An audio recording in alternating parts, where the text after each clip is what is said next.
Bienvenue sur Top Invest, la chaîne des top d'investissement. Ici, on parle essentiellement d'entreprises de qualité. Avons-nous une opportunité d'investissement sur Viatrice? C'est la question à laquelle on va essayer de répondre en se basant sur les états financiers de la compagnie. Je rappelle que ceci représente uniquement mon point de vue et non un conseil d'investissement. Et comme d'habitude, je me réserve le droit de me tromper.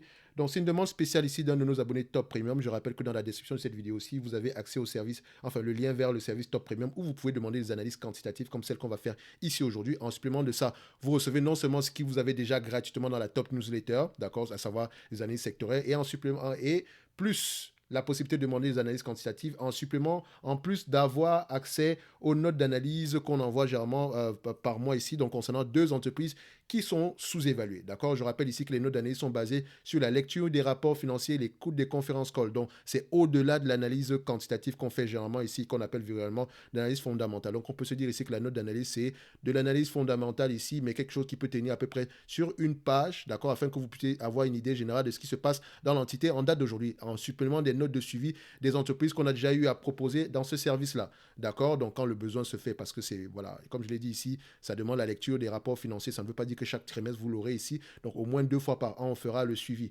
OK? Donc, uniquement des entreprises qui, moi, me semblent qualitatives. Je l'ai bien mentionné ici. D'accord? Donc, les liens dans la description de la vidéo. Maintenant, Viatrice, c'est une compagnie ici qui est, voilà, c'est un fabricant de médicaments génériques, mais également, elle a un segment ici, médicaments spécialisés. D'accord? Vous allez remarquer que le segment ici des compagnies pharmaceutiques, il y a eu un grand changement ces dernières années. La plupart des compagnies pharmaceutiques, ils avaient généralement un segment ici de générique, d'accord? Donc, généralement, quand les médicaments, quand les brevets tombaient dans le domaine public ici, elles pouvaient fabriquer leurs propres médicaments. Elles pouvaient fabriquer ici elles avaient le droit de fabriquer ces médicaments-là et les revendre ici en public, d'accord? Par exemple, pour le Dupixent de Sanofi, si le Dupixent de Sanofi tombe maintenant dans le domaine public, Viatrice va fabriquer sa version de Dupixent. D'accord? Attention, la formule est connue, le principe actif est connu, donc il n'y aura pas de problème au niveau ici de tout ce qui concerne la propriété intellectuelle. OK? Donc, ce qui pousse généralement le prix des médicaments vers le bas. Donc, ça, c'est la partie générique. Mais c'est également un environnement extrêmement concurrentiel, au point où c'est un segment qui est encore en pleine consolidation, parce que je pense que les marges ne sont pas très élevées dans ce segment-là, mais si vous arrivez à être de plus en plus efficient ici, c'est-à-dire que à pouvoir sortir des médicaments, à pouvoir sortir des médicaments génériques avant tout le monde, donc le plus rapidement possible, et avoir une grosse force de vente, vous pouvez tuer la concurrence. D'accord? C'est généralement ça ici. Donc, ça demande beaucoup d'investissement ici au niveau de la force de vente. Donc, enfin, l'infrastructure également. Ça, c'est pour Viatrice ici. Elle a également un segment de médicaments spécialisés, c'est-à-dire qu'elle a des médicaments ici qui sont encore dans le domaine, qui sont encore protégés par des brevets. Ok, ça, c'est à peu près ce que j'ai pu comprendre de cette entité-ci, parce qu'il y a une époque, je regardais Viatrice ou bien Teva, parce que sur le plan quantitatif, ça peut sembler intéressant. Maintenant, on va aller au niveau de l'analyse ici. Je rappelle toujours que, comme d'habitude, je suis le plan à savoir le revenu, la marge, etc. Le revenu ici, donc la croissance des revenus, la stabilité des revenus. On regarde les marges ici, on regarde la dette nette, on regarde le nombre d'actions, et on essaie de prendre tous ces éléments à côté afin de pouvoir, voilà, afin de pouvoir estimer ce qu'on serait prêt à payer en date d'aujourd'hui pour cette compagnie-ci. OK? Donc, quand on regarde les revenus ici en date d'aujourd'hui, donc, revenus, ici, vous avez des revenus qui sont de plus en plus croissants, mais attention, comme je l'ai dit, c'est une croissance par acquisition, ok? Donc, il faut vérifier parce que la croissance acquisition de manière, c'est pas la même chose, c'est une croissance. On paye pour avoir cette croissance. Donc, si on surpaye, c'est dangereux. Et ici, elle a surpayé, je pense bien, pour une entreprise qu'elle avait, Upjohn, qui appartenait sans doute à Pfizer. Ici, je pense qu'elle avait surpayé pour cette entité-là. Bref, à la fin de la journée, voilà, c'est un mix des deux. Maintenant, en termes de marge brute, est-ce que les marges brutes sont stables ou croissantes? J'aime bien voir s'il y a de la croissance, mais également, s'il y a de la croissance ici des revenus, j'aime bien voir une stabilité au moins des marges brutes. OK? Donc, ici, au niveau des marges brutes, voilà, il y a une décroissance sur les dernières années. Donc, il faut poser la question pourquoi. Et comme je l'ai dit, ici, ce sont des médicaments génériques. C'est une entreprise qui a beaucoup changé entre-temps ici. Avant, on avait une compagnie qui fabriquait uniquement des médicaments spécialisés ici, donc des médicaments sous brevet. Et là, à partir de cette période-ci, la stratégie a complètement changé. D'accord? Donc, faites attention. Il ne faut pas juste regarder les marges brutes ici. Dit que non, ça baisse. Non. Il faut regarder ça dans l'ensemble. D'accord? Donc, EBITDA ici, les marges EBITDA, qu'est-ce qu'on obtient ici en termes de marge EBITDA? On a à peu près quelque chose de stable sur les dernières années. D'accord? Vous remarquez que les marges brutes ont tendance à fluctuer énormément, mais les marges EBITDA ont tendance à rester stables. On aime bien ce qu'on voit ici. OK? Maintenant, Je vais comparer ici les net income, donc je n'ai même pas parlé de la croissance, hein, tout simplement parce que c'est une croissance ici par acquisition. Cette croissance, oui, il y a de la croissance ici. Sur les 10 dernières années, on a 9%. Sur les 5 dernières années, on a du 6%. Sur les 3 dernières années, on a du 12%. C'est bien, on remarque que c'est là, parfait. Donc maintenant, on va poser la question aux analystes. Est-ce qu'ils pensent qu'on aura de la croissance dans les années à venir? Donc les analystes en question, qu'est-ce qu'ils mentionnent? Donc les analystes ici mentionnent que sur les 12 prochains mois, on s'attend à peu près à des revenus de combien? À des revenus de 15 milliards 640 millions. Actuellement, on a combien? On a à peu près 16 milliards 260. Donc, on s'attend à une diminution des revenus. Pourquoi? C'est la question qui est importante. OK? Donc, quand on regarde ici en année N plus 3, d'accord? Donc, si on prend en considération une légère croissance, si on regarde à peu près ce qui est attendu à partir de 2026, on s'attend à peu près à maintenir le même niveau de revenus, sinon un peu moins que ça. Donc, on s'attend à une décroissance en termes de revenus. Ça ne veut pas dire qu'on aurait une décroissance en termes de free cash flow, de net income. Encore une fois, on peut le comparer ici. Enfin, je n'ai pas vérifié cette information-là, mais ça ne veut pas. Donc, il ne faut pas souvent sous-entendre que parce qu'on a une décroissance des revenus, on a une décroissance également au niveau des free cash flow. Donc, quand on regarde les free cash flow en année N plus 1, on s'attend à 2 milliards 940. Quand on va regarder ici en année N plus 3, d'accord, on s'attend à peu près à combien? On s'attend à peu près à 3 milliards 200. À peu près. Donc, on traîne aux alentours des 3 milliards par là en année N plus 3. OK? Donc, en date d'aujourd'hui, si je compare les net income et les free cash flow, net income, OK, free cash flow, ici, on a à peu près combien?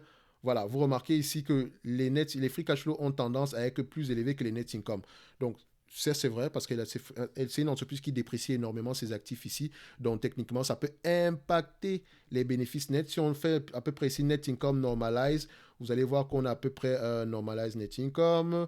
Donc, voilà. Donc, si on met les net income normalisés ici, donc sans éléments extraordinaires, etc., voilà. Donc, en prenant en considération la dépréciation et l'amortissement, bien sûr, on a quelque chose ici qui est un tout petit peu plus élevé que la ligne bleue. Donc, c'est-à-dire que les net income ici les net income ici sont impactés par des éléments extraordinaires. OK? Donc, faites attention. C'est pas parce qu'une entreprise a des bénéfices nets, un résultat net ici négatif qu'elle perd réellement de l'argent. Il faut toujours comparer avec les free cash flow. Donc, les free cash flow de cette compagnie ici représentent la véritable rentabilité de cette dernière. OK? Donc, qu'est-ce que je vais faire? En termes de net, les analystes s'attendent à peu près à du 3 milliards de net income, de free cash flow sur les 3 prochaines années en moyenne. Si on le prend le 3 milliards en question, d'accord? Avec le price ou free cash flow qu'on a l'habitude d'avoir, donc vu qu'on travaille avec les free cash flow ici, on va regarder le price ou free cash flow. Et je vous rappelle toujours ici que c'est un rendement. D'accord? C'est un rendement. Donc, ici, à 15 fois les bénéfices, on a 15 fois les free cash flow ici les 20 dernières années. Sur les 10 dernières années, c'est 10 fois les free cash flow. Sur les 5 dernières années, c'est 7 fois les free cash flow. Moi, je pense ici qu'on peut osciller entre 10 et 15. Je pourrais même même aller jusqu'à 17. Mais je pense que vu que l'industrie est en plein changement, il y a des acquisitions, etc. Donc, il y a beaucoup de choses qu'il faut prendre ici avec des pincettes. OK? Donc, si d'accord, cette entreprise ici rapporte du 3 milliards par an, d'accord, en termes de free cash flow, on l'a vu ici tantôt, quand on est extrapolé à peu près par rapport à ce que les analystes pensent. Donc, histoire de regarder également ici sur FastGraph, on va regarder sur FastGraph parce que j'aime bien utiliser FastGraph également. Viatrice, ça va très très rapidement. Donc, je prends Viatrice ici par rapport à ce que FastGraph me mentionne. Alors, ici, qu'est-ce qu'on obtient? En termes de free cash flow, on s'attend à peu près à avoir du combien par action? On s'attend à peu près à avoir ici de 2,18$ par action. On a combien d'actions en date d'aujourd'hui? Donc, je vais juste vérifier ici le nombre d'actions. Donc, le nombre d'actions ici en quarterly, qu'est-ce qu'on obtient? On a à peu près 1 milliard 220. Vous avez dit oui, mais le nombre d'actions augmente. Je vous ai dit qu'elle fait beaucoup d'acquisitions. D'accord? Donc, ça peut être justifié. Mais bon, voilà, quand on augmente le nombre d'actions ici, généralement, c'est pour faire participer les actionnaires ici au processus d'acquisition. D'accord? Le plus important maintenant, c'est de voir si les bénéfices nets auront tendance à croître par action. OK? Donc, on est à 1 milliard 220 millions ici. Donc, on s'attend à peu près à voir aux alentours de 2$. Donc, on prend ça ici, 1 milliard. On ferait 1 milliard 220 multiplié à peu près ici par 2$ par action en 2023. Donc, ça représente à peu près 2 milliards 440. Et quand on va ici en 2025, d'accord, enfin 2,18, on est à peu près à 2 milliards 650. OK, donc ici, le 3 milliards qu'on a sur FastGraph, c'est peut-être un peu optimiste, mais attention, il faut toujours comparer ça avec les net income également. Ici, là, on est à 2$ par action. Ici, on est à 3$ par action. Donc, on peut aller beaucoup plus loin que ça. Donc, faites attention. Donc, l'ajustement ici, les bénéfices nets ajustés ici prennent généralement en considération voilà, la véritable rentabilité de la compagnie, en tout cas sur FastGraph. D'accord? Les free cash flow peuvent être impactés ici par l'investissement en capital. Donc faites attention. Quand vous comparez les deux, prenez toujours celui qui vous donne l'information la plus élevée ici. D'accord? Tout en vérifiant toujours si les analystes ont tendance à avoir raison. On constate ici que sur une période de 2 ans, ces analystes-là ont tendance à avoir raison ici. Quand avoir raison, c'est s'il y a plus de jaune et vert par rapport au rouge. Ok. Quand on regarde sur les 5 dernières années ici, ils se sont trompés à peu près, avec une marge d'erreur de 20% ici, ils se sont trompés à peu près 2 fois. Ok. Donc, c'est à peu près correct ici. Si on reste au niveau des bénéfices nets ici et qu'on multiplie ici, donc les bénéfices nets attendus, 3 dollars par action, par rapport aux bénéfices nets actuels, on est aux alentours des 3 milliards de dollars. Donc, en prenant en considération le 3 milliards de dollars que moi je vais prendre ici aujourd'hui, d'accord, qu'on a vu tantôt ici en termes d'estimation. Donc, on s'attend à peu près à avoir 3 milliards à 15 fois les bénéfices, ça représente à peu près 45 milliards ici. Moi, la dette nette qu'on a en date d'aujourd'hui, ok, on est aux alentours de combien la dette nette ici? Dette nette, si je regarde ça ici, ça fait à peu près aux alentours de 18 milliards de dette nette. D'accord? Donc, dette nette ici, 17 divisé par... Donc, on fait ça ici. Donc, dette nette, ça donne combien? 18,19. OK. Donc, moins 18,19. D'accord? Ça donne à peu près 2 milliards, 26 milliards 870 divisé par le nombre d'actions 1, attendez, 1, 2, 2, 0. Donc, on a à peu près une valorisation aux alentours des 22 dollars l'action. OK? Si je le prends à 10 fois les bénéfices, donc vu qu'on avait pris 30 milliards ici, 3 milliards ici, ça représente 10 fois 3, 10 fois 3, ça fait à peu près 30 milliards exactement. Donc ça fait divisé par le nombre d'actions, 1, 2, 2, 0, on sera une valorisation aux alentours des 24,60 ici. Donc à prendre en considération la dette, on est à 22. Sans prendre en considération la dette, avec 10 fois les bénéfices, on se retrouve aux alentours de 24,60. Et je peux comprendre ici que vous allez me dire, mais attends un peu, on a des free cash flow attendus à 2,5 milliards en moyenne. Ici, pourquoi tu prends le 3 milliards? Je vous ai montré pourquoi. OK? Donc, ils peuvent rapporter à peu près 3 milliards par an. Vous pouvez aller vérifier de vous-même ici dans les rapports financiers de la compagnie par rapport à la stratégie du management. Vous allez voir qu'on se situe à peu près vers cette zone-là. Donc, d'accord? Donc, et après, pour ceux qui aiment tellement la précision, si on le fait avec 2,5 milliards ici, c'est simple, à 15 fois les bénéfices, moins la dette nette aux alentours ici de, disons, 18 milliards 190 millions, d'accord, divisé par le nombre d'actions à 1, 2, 2, 0, ça donne ici 15 dollars l'action, encore plus élevé que ce qu'on a ici aujourd'hui. Donc, de toutes les façons, présentez ceci comme ça. Si on vous distribue la totalité des bénéfices nets en date d'aujourd'hui, et moi je prends comme bénéfice net ici le 3 milliards en question, d'accord, 3 milliards, divisé par la capitalisation boursière actuelle qui est à peu près de 12 milliards, 12, on aura un rendement en date d'aujourd'hui sur cours de 24%. Donc cette entreprise est extrêmement sous-évaluée. D'accord? Le dividende ici, il a l'air safe, mais il faut aller regarder pourquoi. Il y a toujours la question à poser. La question à poser, c'est toujours ici, pourquoi? Vous pouvez constater ici que les bénéfices nets par action ont tendance à diminuer parce que le nombre d'actions augmente également. OK? Elle fait également des acquisitions. D'accord? Donc, faites attention, il faut aller en profondeur sur cette compagnie-ci. Ça peut sembler intéressant en date d'aujourd'hui, mais il faut voir exactement ce que ça cache. Mais je sais qu'il y a un grand changement dans ces industries-ci. Donc, c'est peut-être la même chose avec c'est peut-être également le même cas avec les entreprises comme Teva. D'accord? Teva Pharmaceutical, c'est ça. D'accord? Donc peut-être que ça demande un tout petit peu d'études approfondies pour ces entreprises-ci. Mais voilà, il me semble qu'il y a quelque chose d'intéressant à aller regarder ici. Donc si on regarde également Teva, on va dans le même sens.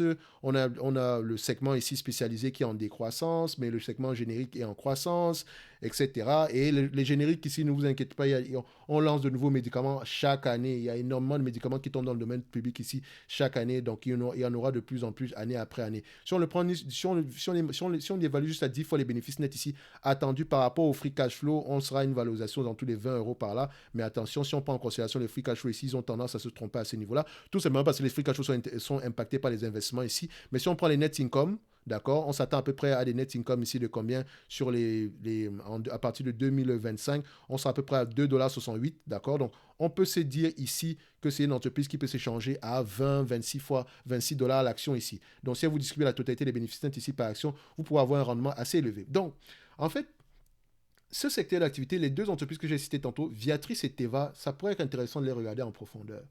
OK? Donc, c'est très sous-évalué ici. Qu'est-ce que ça cache? C'est la question que moi, je me pose.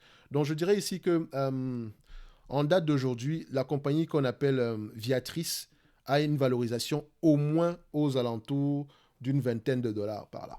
OK? si on réfléchit en termes de rendement, on a quelque chose de très intéressant ici. Et elle peut rembourser sa dette.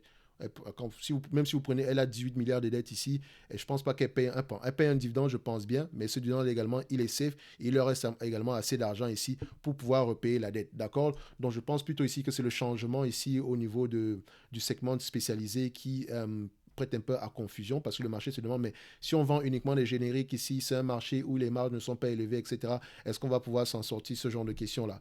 Donc, il faut regarder en profondeur cette entreprise ici. Ça peut être assez intéressant, Viatrice et Teva d'ailleurs, ok?